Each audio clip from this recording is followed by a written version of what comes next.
Hi everyone, today I'm showing you how to prep your hair for a long, protective hairstyle.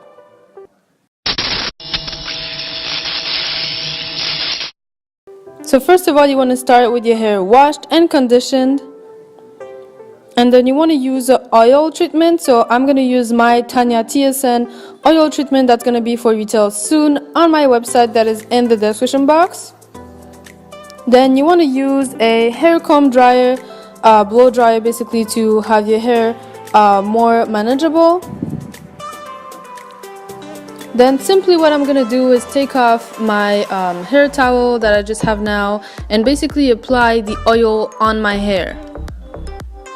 The oil is just going to make sure that my hair is not breaking apart, my hair is still healthy and hydrated, and also all the oils that I have put in my solution is really healthy for the hair, organic, and I'm making it by myself.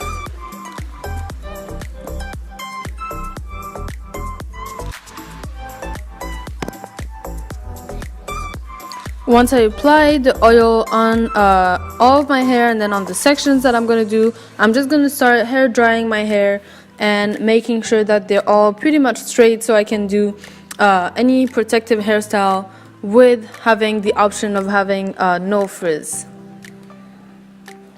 There is going to be a link to my blow dryer in the description box that you can actually buy on Amazon.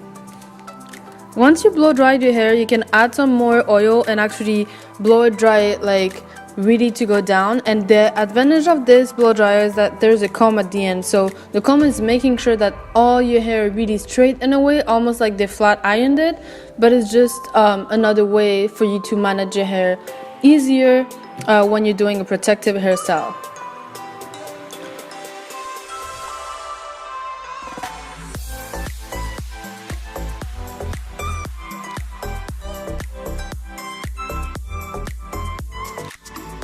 So that was really the process that I do before I do a long protective hairstyle, like my new fitting braids and box braids video that is going to come out in a few days. And so now I just want to show you some quick hairstyle that you can actually do the day before you're getting your long protective hairstyle done. So for example, if you are having your appointment the next day, but really like the day before you don't really have time to do like on the same day your protective hairstyle routine prep, well, you can do it the day before and actually wear them out in a different kind of ways.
Thank you guys for watching the video. I really hope you enjoyed. Don't forget to subscribe and I'll see you on the next video.